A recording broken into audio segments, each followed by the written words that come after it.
I think what most creators lack is working on their own self, their own mindset. And so with Creator Day, I wanted to bring some mindset sessions. And Sarah Atkins is a wonderful coach and somebody that can deliver something that I think most people need. And that is a bit of self acceptance and self love. So take it away, Sarah. I'm looking forward to this session.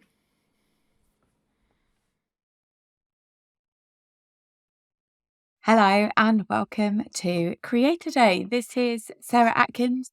For those of you that don't know me, I'm an energetic alignment coach, a neurodiversity specialist coach, and a quantum human design specialist. And today I wanted to talk to you about why self-acceptance and self-love is the key to showing up authentically, quirks and all. Because what I actually help people to do is to identify with who they are, who they were designed to be, to show up in their most authentic, best version of themselves. Because in my experience, I haven't always lived like that myself. So just a bit of my backstory is back in 2008, I actually had a successful career in the retail fashion industry. I traveled all over the world, visiting factories, doing ethical auditing, supply chain management, production systems. That's basically what I did. I worked for some top high street retailers. And to everybody else on the outside looking in, I had the most amazing job. I had the most amazing life, but I was completely miserable. I'd actually become trapped by a life that I'd built for myself, almost like a gilded cage around myself. And I realized that actually now I can see that it's years of conditioning from outside influences, parents, teachers, friends, all of those kind of people that you listen to, being told that I can go out and make things happen or encouraged to create success. I wanted to make my family proud. I wanted my friends to kind of be really impressed. Do you know what I mean? But what I'd actually done is I got myself stuck in a cycle of overworking, overgiving, and I was in a career that didn't fulfill me and I was heading towards burnout. And that's actually what happened. So around 2008, between 2008 2010, several things happened for me over a relatively short space of time. I ended up burning out, ignoring health warnings, ended up in hospital for 2 weeks. And on the other side of that, I also became a mum for the first time, which caused me to reflect in all of that kind of condensed space of time, which felt forever at the time, like it does. But during that time, I had cause to reflect on where I was at, where I was headed, and whether I was happy. Because when I had this little human in front of me, obviously I felt such unconditional love for him. And I wanted him to experience life in his best version of whatever that might look like for him. I didn't want him to do what made me happy. My overriding thing was that I wanted him to be happy. But how could I expect him to follow his own path and be authentically him if I wasn't actually doing it for myself? So over the next decade or so, I dug deep and explored, and I started experimenting with my own life, with my own career. So I started paying more attention to what lit me up. I started following nudges or breadcrumbs, whatever you want to refer to them as, that appeared for me during that period of time. I quit my job and another job appeared. It was really strange. I started like entering into this dance with the universe, a dance with my life almost. And during that time, over the course of the next 8-9 years, I actually changed careers twice. I had 2 more children. And then in 2019, we actually relocated out of London to where we live now in the South Cotswolds. And I also took the plunge and started my own business, which to other people on the outside may have all seemed very, very random.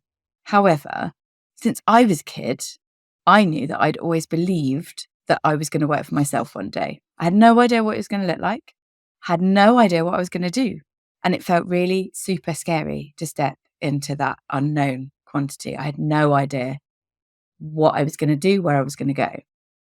What I started doing was looking at those clues that were in my past career. I excavated, and I'm not saying I jumped into this randomly, I didn't. It took quite a lot of planning. So by the time it came to starting my business, I actually did have an idea. I knew what I was going to do. And that came from picking out all of those little things from all of my different careers, my 3 different careers, of all of the elements that I loved to do. So with the fashion career, it was I love looking at processes. I love problem solving. Those are the things that I'm really good at. I can look at big picture stuff, see how current systems are working, and I can look at improvements and make tweaks and looking at marginal gains and improvements. I'm really good at that. From my career in teaching, I absolutely loved the one-to-one mentoring side, the pastoral side, helping my students at the time to look at where their blind spots were, to actually work through some of those, again, problem solving, but this is more problem solving for the soul, right? For the goodness of being them. One of the things that I loved was encouraging my students to pursue what they loved. That was always something that drove me. And then looking at coaching. One of the things that I did in my role in the retail fashion industry is I created a mentorship program. I took on the interns and I created that sort of, I guess, coaching process for them, looking at their path of progression. So if I smoosh all of that together, that became the basis of my business, my coaching business. Now, my business journey itself has also been a massively interesting personal journey for me, because I had no idea how much bullshit conditioning and emotional baggage I was carrying around with me until I ventured into this business adventure. Because the thing is, when you have a job or you're employed, it's really easy to hide and get stuck into the daily treadmill of what you're doing just to survive. It's very easy to kind of take on the values of the company or the organization of whoever you're working for. It's very easy just to get stuck into your own role without looking at the broader spectrum of the business or what it is that you're doing. The trade-off for me, though, was complete misery. I know that's not the case for everybody. I realized there was a point at which I could no longer carry on. I had become so good at compartmentalizing myself. So trying not to bring my personal life to work or hiding behind this professional mask or projection of what I wanted people to believe, because it didn't feel safe enough to be me. I got this weird feeling of, I knew I was doing a really good job, but I just didn't feel that satisfaction that I craved, that fulfillment that I craved. And I didn't feel like it was safe enough to be me. I can be a little bit controversial. I can be a little bit triggering for people, but it wasn't safe for me to be like that in the environment that I worked in, because I was confined by the parameters of other people's expectations. And the thing is, when you're in that environment and you feel out of alignment, it's exhausting. It's not sustainable, because I was trying too hard to be someone that I'm not, or I was feeling out of alignment with who I wanted to be. And this became the same thing in business. When you don't feel aligned with your business or the services or the products that you offer, you end up massively impacting how you feel energetically, and it also massively impacts your ability to attract your soul-aligned clients. Now, when I started out in my business, I did what a lot of people do, right? I looked around me to see what others were doing, looking at how they were talking, looking at the systems that they were using. And in that process, I then lost a sense of who I am. I lost confidence in who I was. I massively undervalued all of my previous knowledge and experience and what I was bringing into my business, because this felt new, this felt scary. And that was very much my theme for 2019, so the first year of my business. And I felt just like I was swimming upstream constantly. I felt like I was banging my head against a brick wall because I was doing everything that everybody was telling me to. But why wasn't it working? It wasn't until 2020, that wonderful year where the world stopped, actually things started picking up for me, because that's the year that I discovered my human design. I started digging into and exploring the energetics of myself. Now, I didn't actually do it for myself, funnily enough. I actually started doing it to understand a little bit more about my boys, because my sons are neurodivergent and we were having some challenges with emotional regulation and highly sensitive challenges. So I wanted to understand them at a deeper level. But by understanding them, I started exploring myself. And then I started exploring the energetics of my business and how I do things. And that is where things started getting really interesting.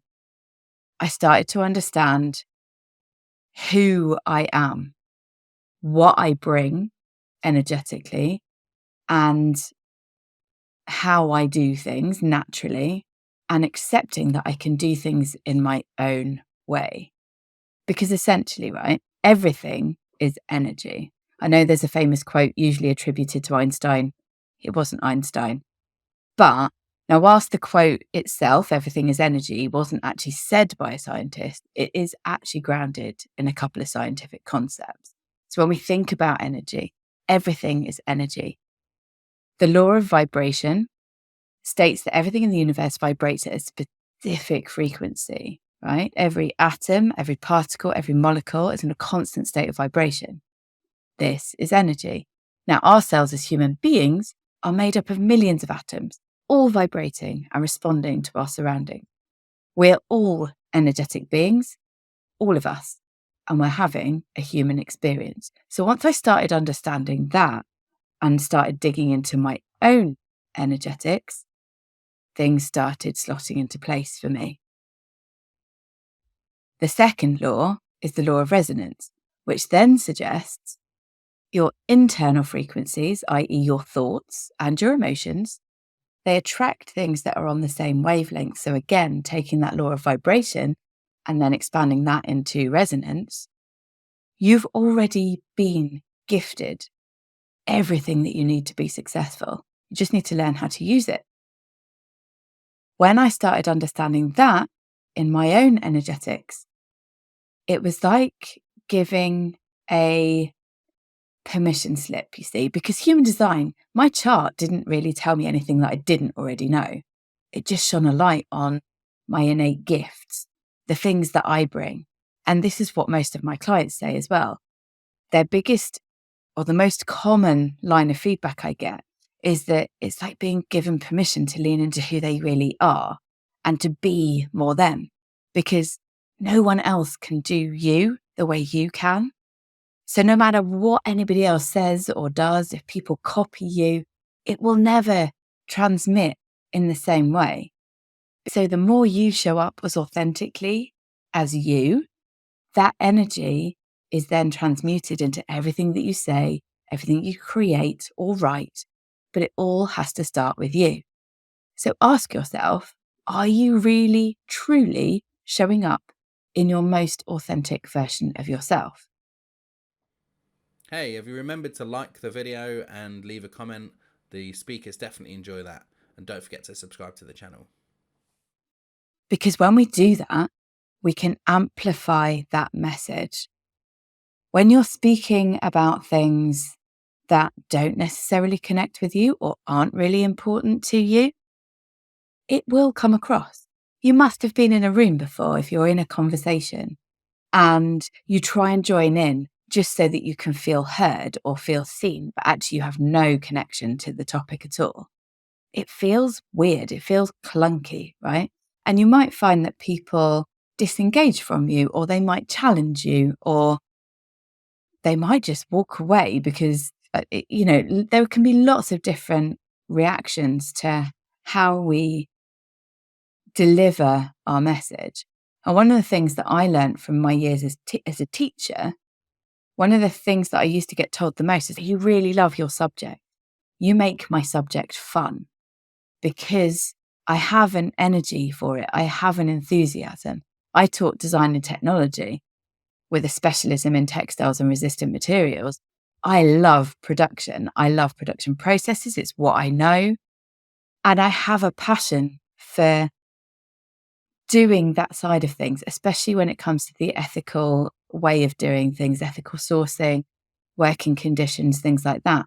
When I delivered that as a lesson, I can make it colourful because I bring my insights, I bring my experience, I bring my passion to that subject, which makes that subject come alive. And it's the same whenever you're delivering content or trying to teach or guide or coach or sell something that you feel super passionate about within your business.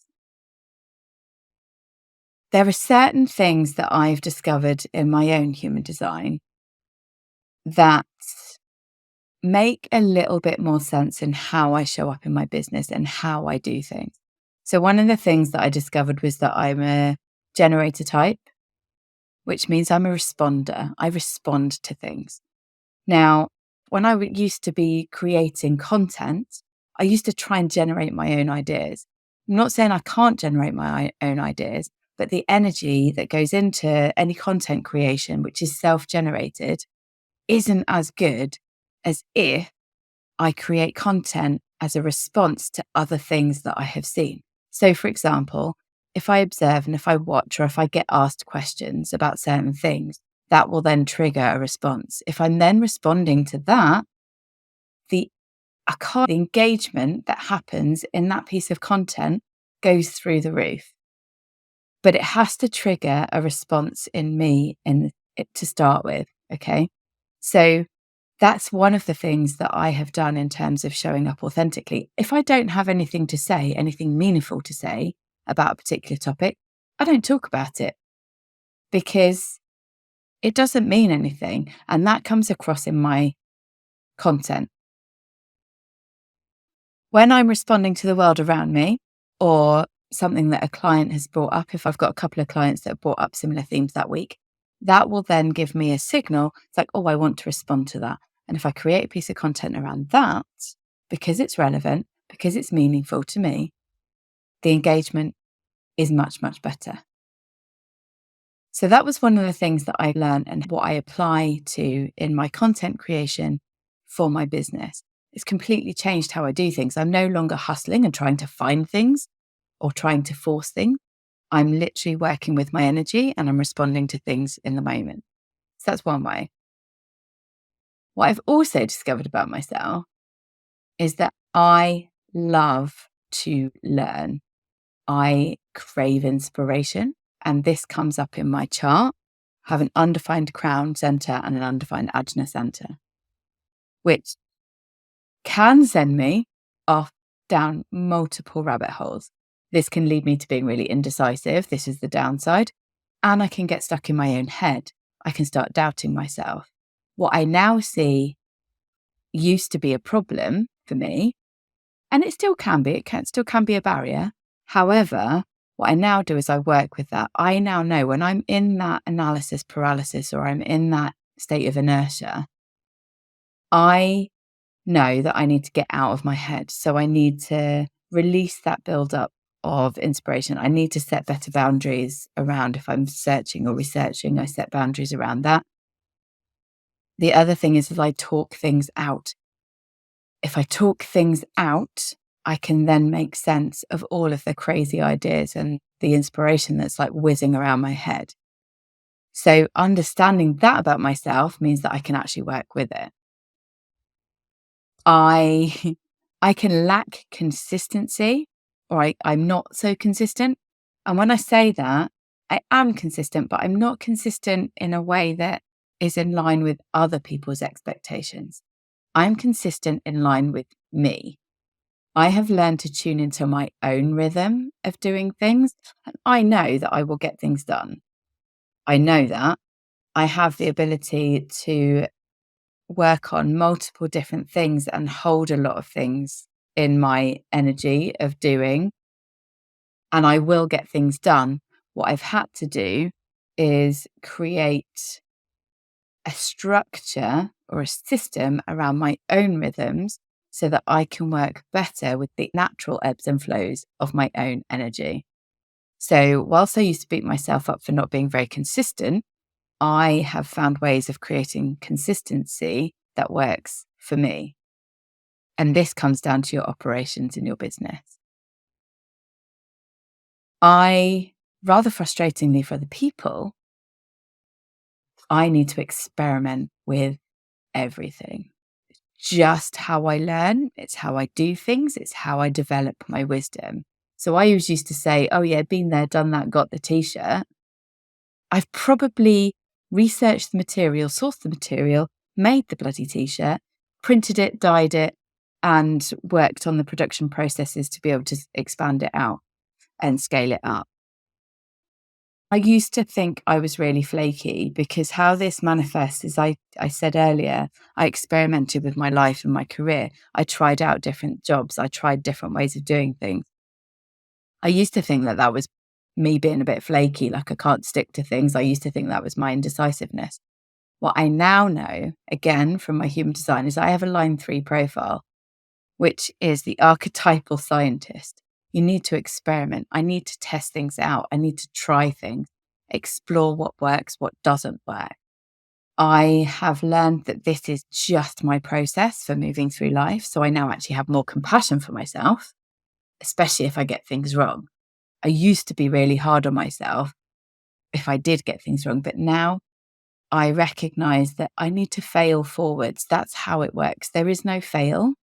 There is just a first attempt in learning. And that's how I do things. The beauty of this, the energy that I bring to the work that I do with my clients, is that if there is more than one way to do something, I guarantee that I have tested it and tried it, worked out all of the little quirks, all of the little faults, and I can give you a really good overview of what might work and what might not work. Okay? That's a superpower, especially for my clients. I do all the hard work so that you don't have to. Probably one of the biggest game changers about understanding myself and how I show up authentically is understanding that I trigger people emotionally. Now, I used to feel really bad about this. Like I said, I used to keep my mouth shut. I used to sort of keep calm, carry on, keep my head down and stay under the radar when I was in the corporate world. But what I now recognize is that is what I do and it's okay. I'm not saying that I go around deliberately upsetting people. That's not what I do. However, in the work that I do now, I use that and I channel that energy because I have the ability to ask the right questions that unlocks the emotional energy behind whatever's going on with my clients. Because emotional energy can build up. It can cause us to stop and not express what's really happening. It can create an energetic block in our energy field. Okay.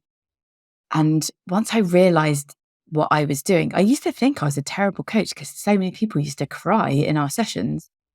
But actually, once I realized what I was doing and allowing them and holding that space to release that buildup, I actually made it my business to become trauma informed and a mental health first aider so that I can better support my clients. So again, perfect example of actually not trying to suppress what I do, but actually just amplify it and enhance what I do and turn it into a advantage. Okay. It's amplifying what I bring to the table. Things that I've learned to love about myself, and that is one of the things that I would say I've learned to love about myself, is my ability to explore and experiment. It means that I held quite a lot of knowledge and wisdom. I love the fact that I can hold that emotional space for my clients. I truly do see the best in people. Can come across as being a bit naive. I probably can be a bit trusting, but I don't want to lose that about myself because I deeply care about people being the best version of themselves. I love connecting with people at a really deep level and supporting them to become the best, most authentic version of themselves. I spent far too long masking and trying to be someone that I'm not, and it's not healthy. I watched my own mum do that, gradually eroding away her health. And this is one of the things that drives me. I am here to be the most authentic, best version of myself. We only have one chance at this life, right? We owe it to ourselves to show up and live in the most authentic version, in the most authentic way, so that we are fully expressing our energy during our time here.